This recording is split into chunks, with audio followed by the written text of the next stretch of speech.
Energist podcast is brought to you by NRJ Media Group.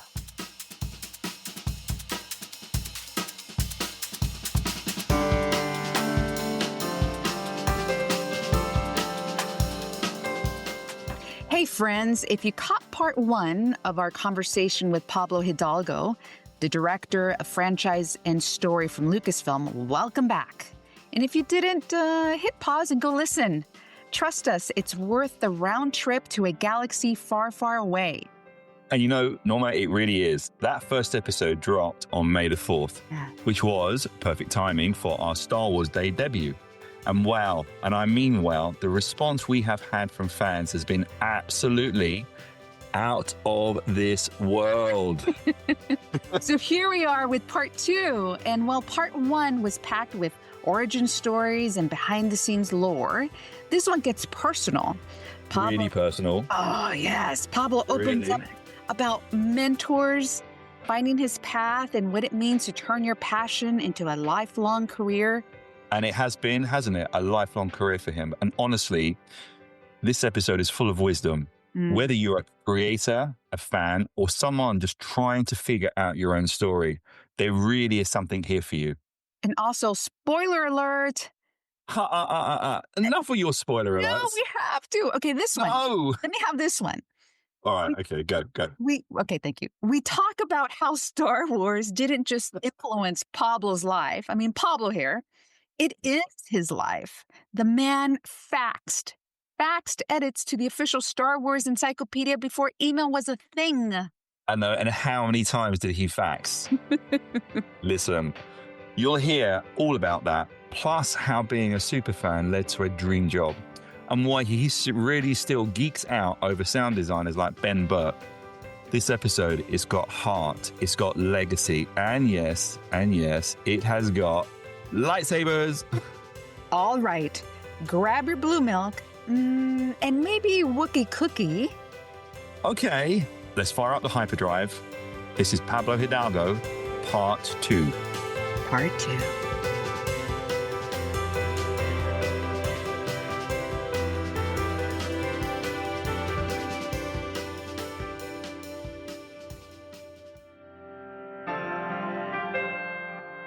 So when the Star Wars books are written, is it safe to assume they obviously have to follow the same canon as everything else? So you've got, because obviously books are written that don't necessarily get made into a TV series or a film, but they sit within that universe. That also, it must be quite hard to keep an eye on all of that, because there are plenty of books out there, aren't there? There are, yeah. So comics. Yep. And so that's part of what I do now is on the franchise side of things is I'm involved in carefully looking at what gets published and doing the best we can that it doesn't contradict something that's.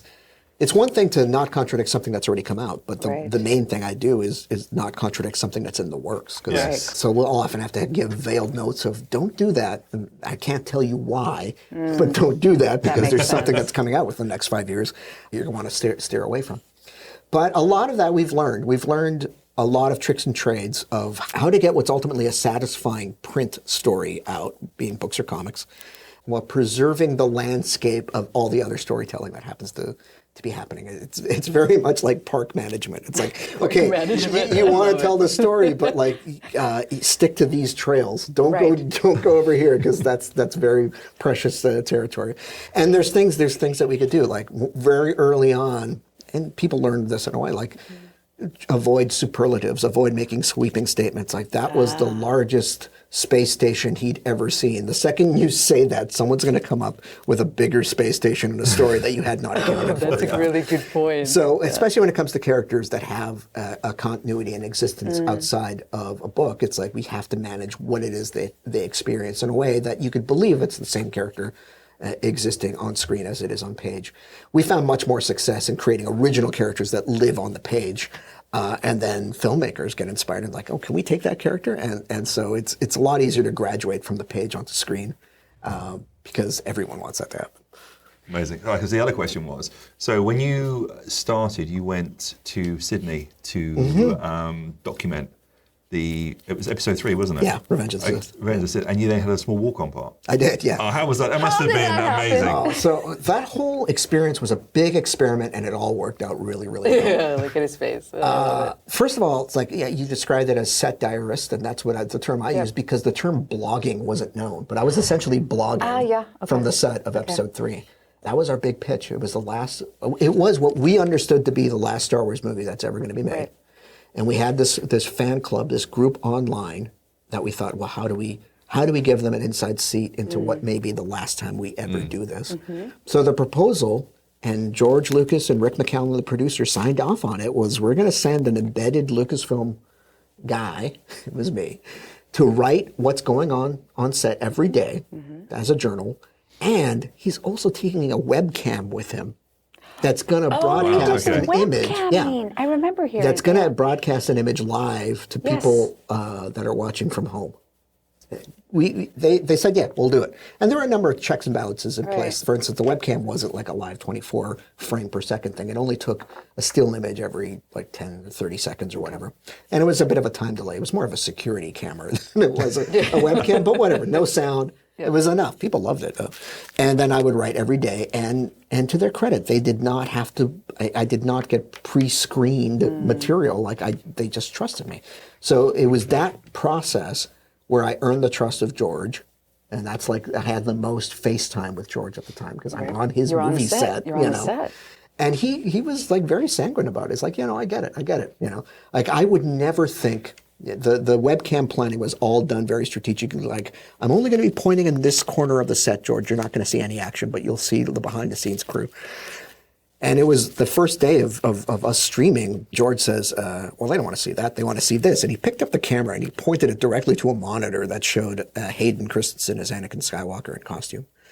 And I was like, all right, you did that. I didn't do that. He touched the you camera. did that. That was George. He's the director. He gets to do that. Yes. He's comfortable. It's such a weird proposition, but he's fine with it. And so over the months of production, I basically got really well known to the production team because they understood what this fly on the wall thing was.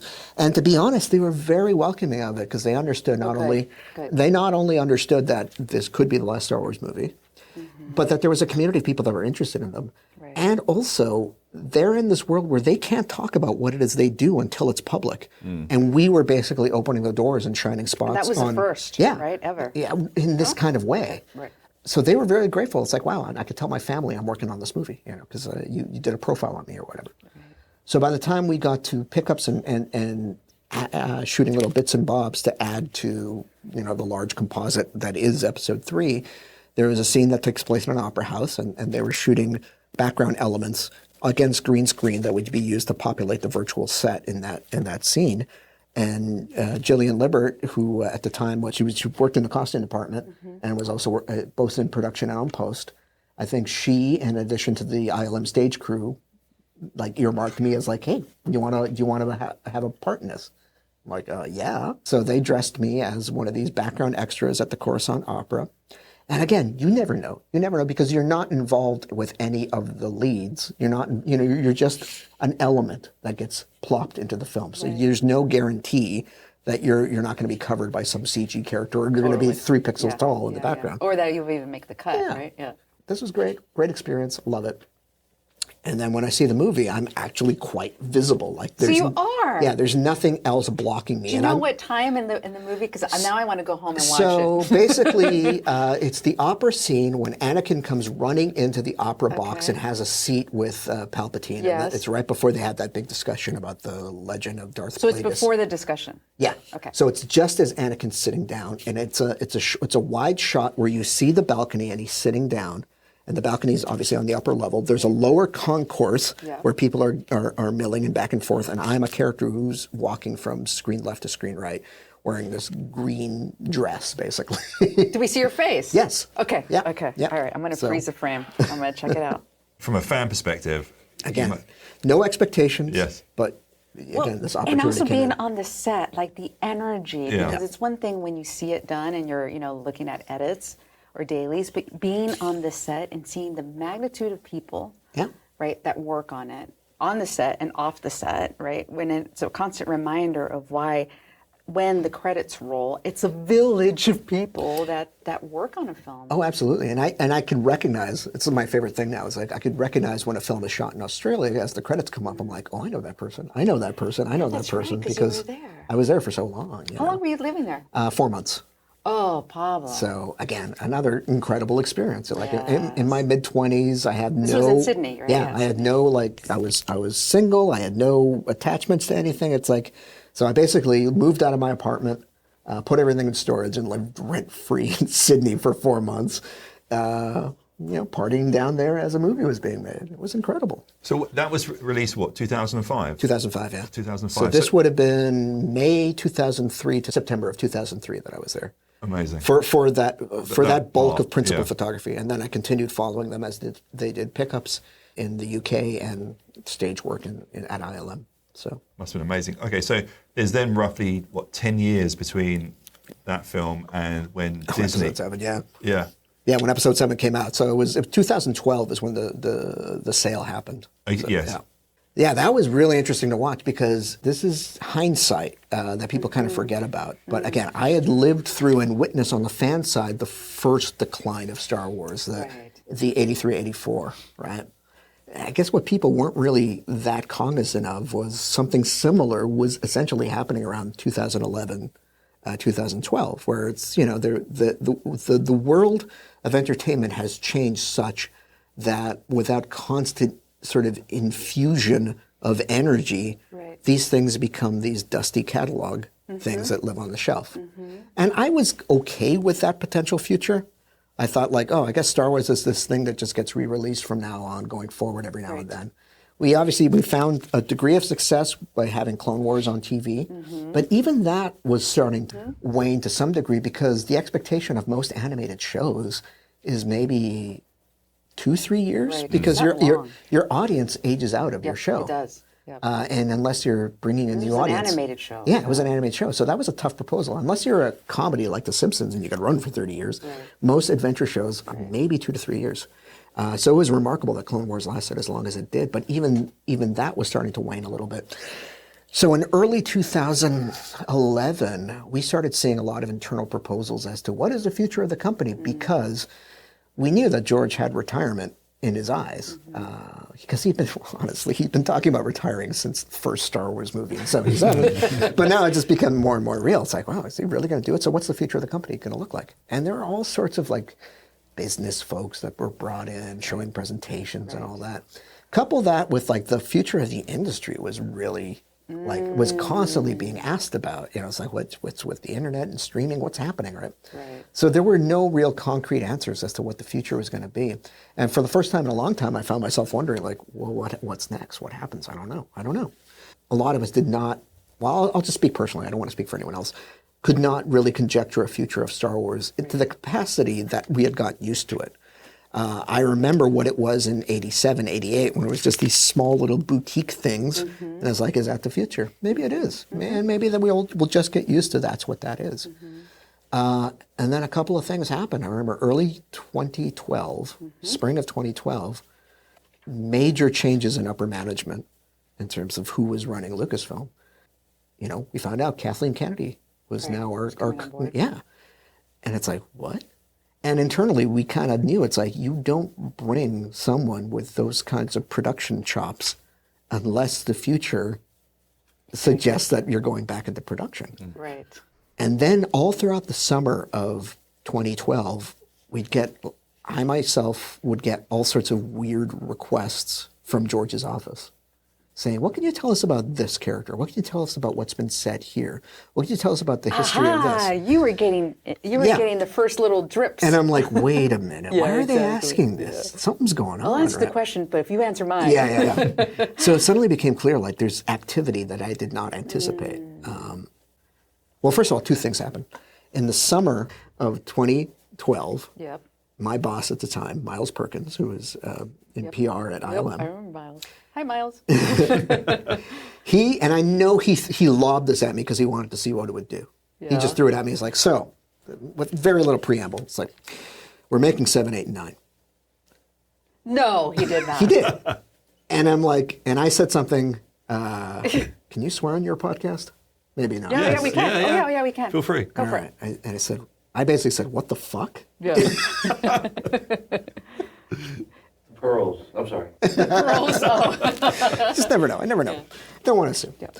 But I was like, what? So then I just had to sit down. I'm like, what? And so, yeah, so basically the cards are on the table. It's like the reason Kathleen Kennedy's in charge and the reason so many people are milling about asking these interesting questions is because Star Wars is coming back. And Your heart must have been racing. And now here's the wild thing. I was then, after knowing this information, Right. Star Wars Celebration happened in Orlando. Oh. And I was one of the stage hosts. Oh, wow. Yeah. That must have been amazing. So I was one of the few people in the world who knew what was coming and could not say a thing How about it. did you I have the best poker face in this business. That's it. Because my wife didn't know. My wife works at this company as well. Right. And she did not know. Love her, by the way. She did not know until the fall. You had to keep it from her? Yeah. Because this did not get announced till October. So what I did not know that summer was that Disney was on the table as well. Yes. So at the yes, time, yes, the yes. assumption was that George would produce these in some capacity. Correct. Correct. But he had different plans that was playing very Yeah, of close course. close to the vest. So it wasn't until September that at the time Howard Rothman, our longstanding VP of licensing at the time, he brought a bunch of us around a table and basically told us that Disney was buying us. And I was one of the people tasked with helping communicate that information publicly, like writing a press release, putting it all together for StarWars.com. Right. And again, like they're trusting you with this information because that's like inside information. Oh, yeah, like absolutely. it's not like I do not have stock, but like I could have done something extremely illegal with that information if I had stock. But I'm not a stock guy. I don't know what any of that means. So anyway. So I had that information, and then we just basically had to craft a communication plan, like, how are we going to introduce this to the world? What was going through your head? It was wild. It's like, it's like what I had learned was, I guess from my own experiences, like, I'm not going to be planning a lot. I'm just going to roll. I guess my one lesson I can impart on so many people is one of my biggest strengths is just rolling with changes, rolling with unexpected changes. So I just rolled with it, and it just like, look, let's just take this one task at a time, and this first task is helping to communicate to the world what this is going to be. Every word there is so important because that would affect everybody, right? Yeah. And we were all set to announce, and then I think Hurricane Sandy closed things down on the stock exchange on the East Coast for a while. So I think we had to wait an additional week. And that was another thing. Like I was walking around the halls of New York Comic Con with this information, and I felt like I was walking around with a nuclear football. I know, exactly. Like what's wrong with Pablo? He's so off today. If ever there were people who were ready to pounce on news, that's that crowd. So like I remember being at New York Comic Con, and I had to take a phone call related to this subject, and I'm like, I can't take this call here.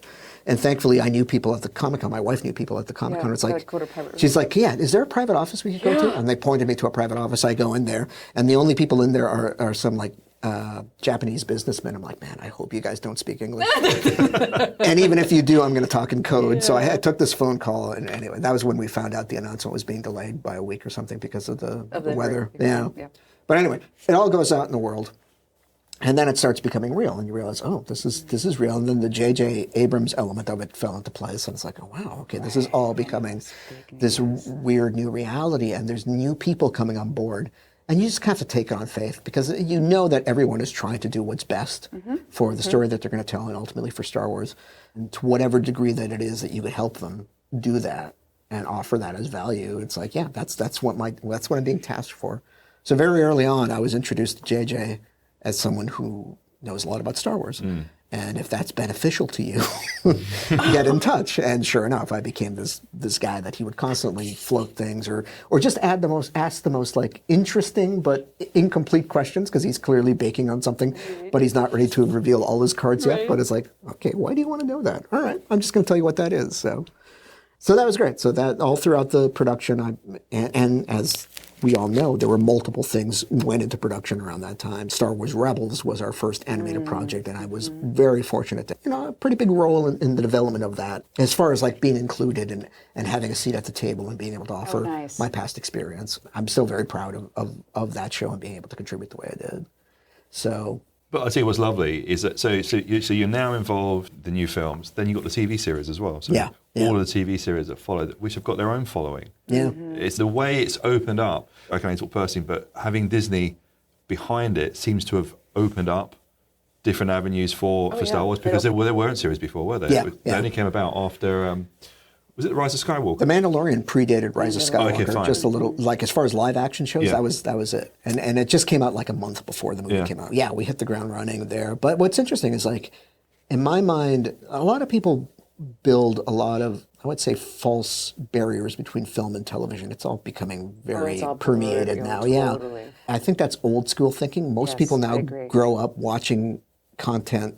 I hate using that word. Watching stories on whatever format that's delivered to them, and it doesn't matter how it originated. You know, story is a story. Yeah. So in our mind, it's like, well, that's a big screen story. That's a small screen story. Exactly. That's archaic. Yeah. But it is, because how they shot as well. They look exactly the same as a film. Yeah. And I heard someone say this the other day. I've forgotten who it was now. They were saying, "Would you watch a 10-hour film?" And I said, "No." You'd watch 10 one-hour episodes, and people binge that. Yeah. So in effect, it's the same thing, you know, and that's what people are now getting used to. It's becoming so permeable, and honestly, it works for me because, as I've said before, Star Wars to me is a setting. So these stories are doors to enter this setting, and it really doesn't matter to me what the intent of its distribution was. Right. I get the business need to dissect these things and categorize them. But to me, it's like, I welcome Star Wars as a TV show, and I don't think it loses a lot, because, yes, you get that cultural hit and that big screen moment, but that is so fleeting. The majority of my life has been treating Star Wars like, I've watched it on VHS way more than I would have ever watched it on screen, right? Like, that is Star Wars to me. It leaps beyond the confines of whatever medium it was released in.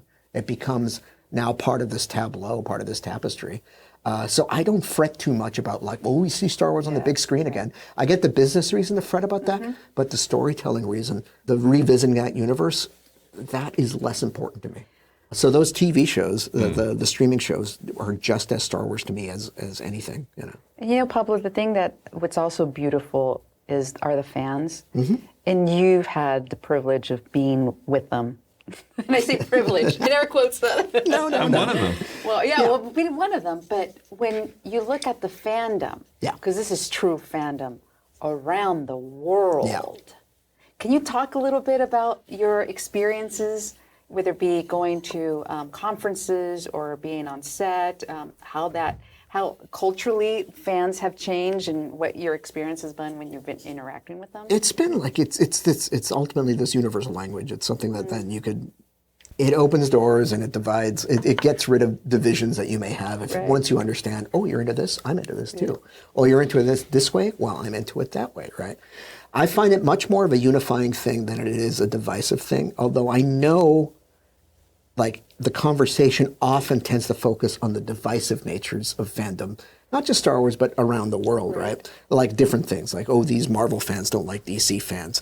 Old school Star Trek fans don't like new school Star Trek fans. So it's franchise against franchise? Franchise within franchise, or even expressions versus different expressions. But that, to me, strikes me as incredibly artificial, and it tends to only reflect the medium in which that conversation happens to be taking place. The internet is the worst for this kind of thing, because especially now with social media, you'll end up getting these sort of cloistered experiences where, like, I only like this, you only like that, and this is a barrier between us, right?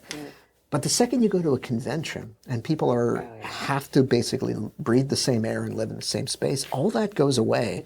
Because you're able to recognize, oh, there's a person here, and I see the commonality we have. I see that you were sparked by the same stuff. Even if it's not the exact same stuff, it's the same energy. And that's why I do think, like, convention and in-person experiences tends to be much more a real fan experience, or like a realistic interaction, than if you only limit yourself to the online kind of world. Right. The also thing, like, the online world has changed radically in the past 10 years. I did start off on StarWars.com in the online space, but it was such a different animal than it is now. It's now people are making their livelihood by being influencers. And if that's what you do, great. But it's like, that was not what it was back in the day. It's like, you'd be hard pressed to find a Star Wars influencer in the pre-social media way. And in a weird way, like Steve Sansweet, I could say, was a Star Wars influencer. Right. But it was a different completely different thing. Because in a weird way, like, it wasn't about Steve being the influencer. It was just like Steve was a gateway to Star Wars. Exactly. So all this to say is, I think fandoms in the world are shifting and changing as we get to know what this communication landscape is. But it doesn't change too much once you're in person, or if you're sharing a space, or if you're in a theater with someone, or you're just happen to see someone wearing a Star Wars shirt, or you're at the parks or somewhere. Right. And do we disagree? Of course we do. But fandom has always disagreed, because that's what drives fandom. It's like I will disagree on what the best Star Wars movie is. Yeah, because exactly. I'm telling you what my favorite is. You're telling me what your favorite is. Right. And I think personal. but I think it's good that the audience is opening up, because then the conversation gets more interesting. Right. It's like, oh, that movie's your favorite? It's not mine. Why? And then I understand more about you, because you're coming at it from a different perspective than I am. I think what makes it different with Star Wars, though, it's one story. Mm-hmm. So if you watch, say, you take Star Trek, an example, their films are quite different. Even the reboot, there was no common thread through each of the three films that they did. Whereas for Star Wars, you have a beginning, you have a middle, you haven't quite reached the end yet, because isn't there another film with Rey coming out? Am I? There's a lot of stuff cooking right now. Okay, fine. Okay, all right. So we're not at the end. So Yes. we're transitioning from the middle to whatever comes after that. So there's continuity there. So people's view on a film is only based on. It's the same story. It's just that, Yes and no, but I'll challenge you, because I think Okay. you and I are probably of the same age group, and we approach it the I love same you. I'm way. actually older than you, but thank you very much. But we were introduced to Star Wars with the same group Right. of films, Yes. right? Right. I think you would be surprised to meet people younger that may not even engage in what we consider the three holy films, Yeah. Right. Yeah. 4, 5, and 6, Star Wars, Empire, and Jedi. You'd be surprised at how that you'll meet new people who are like complete fans, but they've only watched the animated shows. Okay. You know, all right. or Really? yeah. And I think that's good. I think that's ultimately good, because it's all still reflecting what it is we love about it. Of course. But I think it's now gotten much more diverse beyond being a singular story. I know that singular story is the spine, and it is where the majority of people sit. Yeah. But now, the more that comes out, the more time that passes, there are people who are engaging in such a way. There's people who love Star Wars, and to them it's a video game first. Oh, yeah. I could see that, too. That was for what? That was for you. I said blasphemy. Oh, blasphemy. I thought you said that was for you. No. Like, oh, Rich, I didn't know you were a gamer. Can I ask about Andor? Yes. You talk a lot with Tony Gilroy. Yes. He must have called you a lot. Tony, I'm such a fanboy, but I have reined it in. Yeah. Because all I could do was, like, when Tony Gilroy got involved, particularly on the tail end of Rogue One and then with Andor, like, Michael Clayton is one of my favorite movies of all time. Oh, it's a brilliant film. Oh, it's a great, yeah, it is. I have never talked lot of people. I have never talked to Tony about Michael Clayton, because I know I would just lose it. And I would, I would just go off the deep end. I'm like, okay, I want to talk to you about this scene next. It's like, it would be hours and hours of No, conversation. I just like keep it straight. Yeah, it's wild to me that I'm on his speed dial, because, and again, Tony's one of these writers where it's the detail. You know, when he writes Real World, if a character has to go to a restaurant, he will map out what that restaurant is and what that character is going to order or whatever. Like, that real world texture is important to him. When you're in this fanciful world of Star Wars, he needs to approximate that. And so he'll often ask for, like, what's a thing that I could use here? What's a thing that I could use here? Or I'll put, like, the historical context to him in real world language. It's like, well, this is like this moment in history, and this is like this moment in history. This character is analogous to this revolutionary or whatever. And so we'll have this conversation. And it's been this great experience, because he understands and is reverent to the parts of the world he doesn't know about, but he also understands the part of the world that he's carved out. Ooh, I like that. So in a very interesting way, he understands, for instance, that Mon Mothma is a borrowed character, and that Mon Mothma pre-existed in Return of the Jedi. But he will respect what is known and then shape and add as required for his story. And then he also understands the characters that are 100% his creation, like Luthen and Clea and Cyril and all that, and just go to town by filling those characters with enough vitality and spark that like no one else but he could have crafted these folks. Andor's been such an amazing experience, and to me it represents what I've always been saying, that Star Wars is a setting, so you could tell all sorts of different stories in there. And in my mind, it totally makes sense that Andor could live in the same place as an Ewoks cartoon. It's just that you happen to be shifting the focus through a different storyteller, and that's fine. Like these worlds can coexist because Star Wars itself is such a huge basket to hold all types of different storytelling. I love the way you're describing this, because now I'm going to see the canon in a completely different light.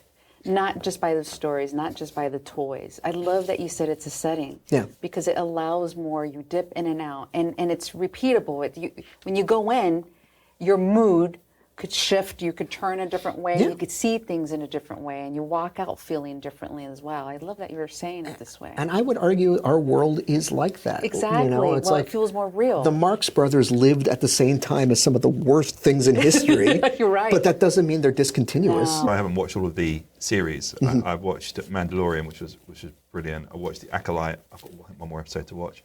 But I haven't watched all of them. Obi-Wan was brilliant. Well, now I'm really Obi-Wan. Now encouraging me to go I'm going to watch all the other ones. them. I didn't because I didn't watch Andor. I didn't watch Boba Fett. Oh, you have to watch I highly recommend. Well, I recommend all of them, obviously. But Andor is very close to my heart because of the type of storytelling that it does, and again, to circle that thing that I keep coming about. Star Wars as a setting. It's like you could elevate any character and give them a show because it's about where they are and what they're doing. When we first announced Andor, people were like, why are you making an Andor show? We know what happens to that character. And now it's the most compelling thing because, sure, we know what happens to that character. It doesn't matter what happens in between and what they experience. And how it's told. And how it's told, yeah. How it's told is everything. And is it true there is a... you might not be able to answer this. We'll see. Ask anyway. You're going to get our guest in trouble. You can always ask. Okay, I good. can ask. All right, ask your question. Obi-Wan. Is there another series of Obi-Wan coming out? I will say what's been said is that Ewan McGregor wants to do more. Okay, fine. But as far as... Ewan McGregor. Yeah. He'll probably spill the beans. Yeah, oh, that's good. But as to what it may or may not be in the plans, I as a rule, I don't talk about stuff that's happening in the future. Okay. No, that's fair enough. Because who can predict such things? I mean, as I've said, I've been constantly surprised and I roll with it. Your life has been a perfect example of what happens. You just go along, right along. You hear everybody, right along the wave, and magical things will come to you. We're doing this now? Okay, sign me up. Yeah, exactly. Let me do something a little different. Let me ask you a question, okay? Your career has been... It's probably not even a career. It's life. Let's just talk about his life. Your life. That would invoke you work, and I don't think you do. I think you enjoy what you do. Sure. I'm enjoying listening to him, aren't you? I want to come and work here. I know. So what I was going to ask is, go back to your younger self when you joined here, or to someone else looking to come into this world. What advice would you give? Listen, there are people who have been here longer. I'm not one of them, but still, when I learned, it was just like, well, how did you do that? How do you do that? Like, being interested in realms outside your own particular responsibilities, and just being able to manage that in a responsible and approachable way. There's a version of me that would have been a complete nightmare to have. Rest of life. Well, no, but it's sort of like, hey, we're going to invite the biggest fan we know to work with you. It's like you can imagine like how bad versions of that, but that wasn't me, thankfully. So there's a way to comport yourself when you enter a world that interests you and you're excited. But I mean, that's just general human nature. But the other thing is, like, I was very fortunate in that the job itself, as I was working on StarWars.com, it required me to reach outside to different departments and get to know them. It's like, oh, I'm doing a profile on a sound designer. I better get to know what sound design is. Or I'm going to invite you to tell me what sound design is. Actually, you guys are doing this right now as podcasters. You're asking people to tell them and share your world, right? Yeah. Right. So if you're able to do that in a company, in your career, and get to know what it is you do, and you knew this from your time at Lucasfilm, Norma, it's like you would have lunch with people that you wouldn't work with on a day-to-day basis. You would get to know them. Right. You'd get to share interests and be interested in what else it is that drives what they do. So the more of that you're able to do, not only does it make you a better person, but within the company, you may find yourself suddenly being able to help people outside of your department by offering some intrinsic piece of information or wisdom.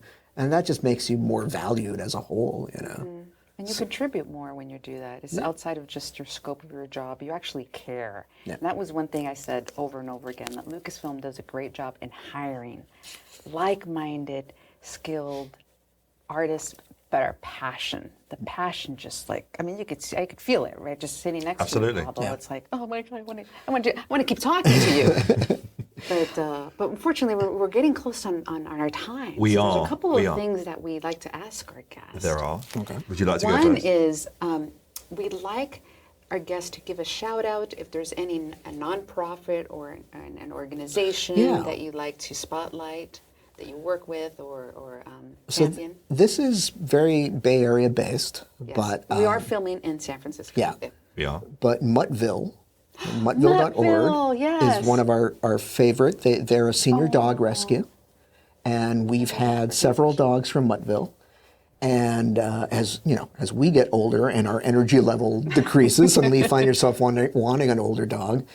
But it's also just like the benefit of improving their life and seeing them. It's so lovely. Yeah, and it's like, some people say like, well, isn't that heartbreaking that you don't have as much time with them? But it's like that time that you do have with them is incredible. So we have a 14-year-old dog at home that we got from Muttville a couple of years ago. She's just an integral part of our life, and you realize that you're offering the comfort and shelter to a dog at an age that perhaps would be harder to get attention to. Right. But Muttville specializes in getting those dogs home. And you know, the love you get from an animal, I mean, yeah. I have a dog at home, so I understand it. It's unconditional. It's like a child. Yeah. Right. And no matter how old that dog is, the love, the loyalty is complete. Oh, and senior dogs are overlooked all Absolutely. the time. Yeah. I love that you said Muttville. I love Muttville. Maybe I don't do it for humans. And realistically, let's be honest, some of us are beyond puppy raising age. Yes. It's like, I don't have the time or the furniture Or the furniture, to that's raise a a good puppy. one. Yeah, no kidding. So an older dog does come with a lot Yeah. of benefits. So Okay. anyway, muttville.org.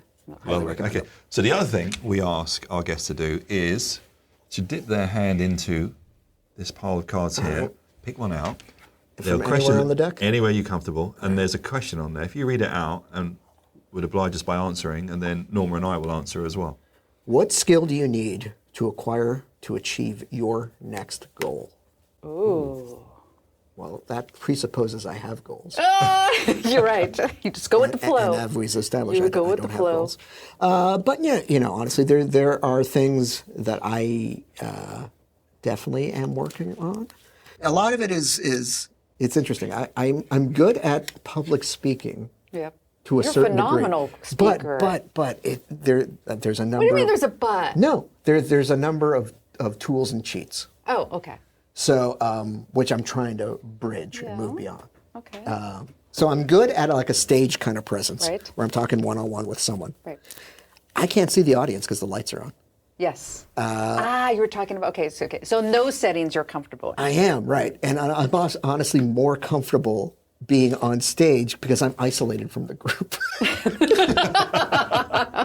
So what I am trying to work on is like, well, okay, let's right. try to be a little bit more people oriented with and I'm again, there's certain skills I'm working on. So for instance, I'm going to be hosting a thing down at Burbank. I won't get into specifics what it is. Okay.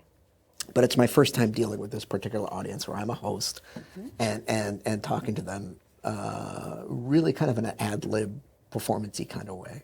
So questions would just come out naturally? Yeah, kind of like what we're doing here Yeah, then? yeah. But Okay. it's like in front of a group of strangers. So Oh, you're going to be great at it, I'm sure, Pablo. but at the same time, I do recognize the uncertainty is, in a weird way, a benefit because that's where a lot of energy is derived. Oh, absolutely. So- Absolutely. And the physicality, like how you position people, you're going to be fine. So anyway, All right. that's an immediate goal because I have this thing coming up, and that's like, all right. You want me to answer that Yes. next? Can I just reread the questions? I'm so intrigued with your answer. Yeah. What skill do you need to acquire to achieve your next goal? Goal. I would say to achieve my next goal, What skill? what skill would I need? Patience. Oh, okay. Yeah. I think knowing me would be patience. You get used to doing things under rapid fire. You're used to moving quickly, and there are times in your life when you need to slow down and let events take place around you, as opposed to try and influence them. And it's something I'm learning is to take a step back for my next goals so that I am more patient and understanding of where I need to be, I would say is probably my... I like that. What, Patience is important. It is very important, especially when you drive over here. Yeah. Mine would be letting go of the how. Mm-hmm. Because I'm morphing my career and wanting to do more creative projects, my brain goes into the business side and, having a plan, sketching everything out. It has to be this way, and there has to be like steps. Focusing on, now I know I need to just do things, just get in there and let things unfold. Rekindle relationships with creative people, be more in the creative community, and not get stuck on the ticking the list of the to-dos. And that's only because, it's a left brain, right brain, right? And when you reach a certain age, a certain level of, experience, you're taught that, well, if you don't have these milestones and you're not achieving. But it's like, I call bullshit to that. Just let go, just breathe in it and live in it, because everything else, the way you're hardwired, will come into play. Yep. You'll start seeing the how. But if you're in your head too much, and I call it the inconsequential chatter, and you're not doing anything, you're actually limiting yourself, and you're not seeing the magic that could come of it, just being in it. Totally. I think what you just said, actually, letting go.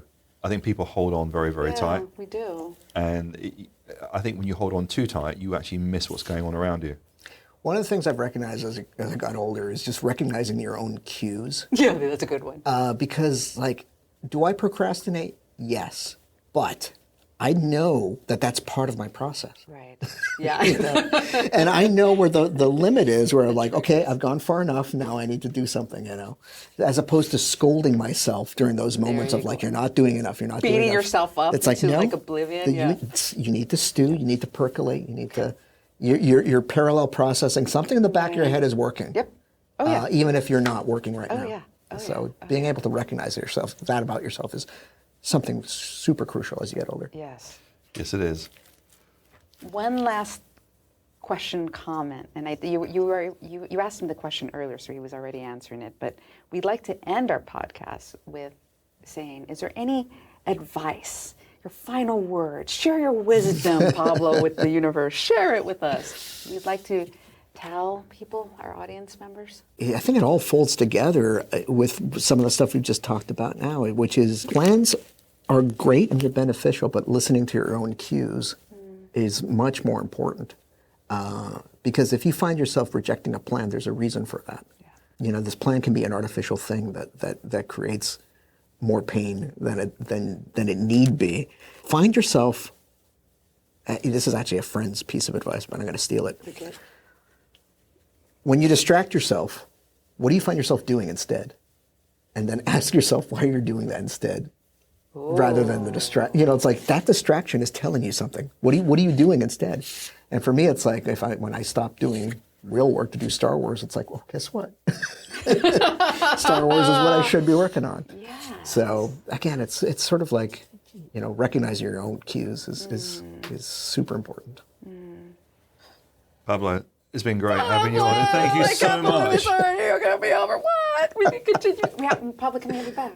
Yeah, I think so. Yeah. Another 25 years? Yeah, exactly. Yeah. No. We might all be creaking in here, but... We'll be doing it together, actually. Hey! Sunny! No, it's been a real pleasure. It really has. Thank you. Thank you so much. Thank you for sharing. And a real eye-opener as well. I know, and your journey, your incredible journey, and I love the advice you gave, and I know our listeners are going to be appreciating it, and I know your Star Wars fans, your fans out there are going to be so excited to hear what you had to share today. But thank you. My pleasure. Thank you for tuning in to Energist Podcast, where ambition meets achievement. If today's stories energized you, share this episode with someone who needs that spark. Stay connected. Subscribe to our newsletter at nrjmediagroup.com and follow us on social media for more powerful insights. Until next time, stay inspired, stay bold, and keep striving for greatness. Energist Podcast, is produced and hosted by Norma Garcia and Rich Reed. The incredible talent behind us. We are highly engineered and edited by Rich Evers. Our seriously creative director is none other than David H. Tanaka. Our talented music composer is Steve Devaney. Our devotion to motion graphic designer is Mike Macklin.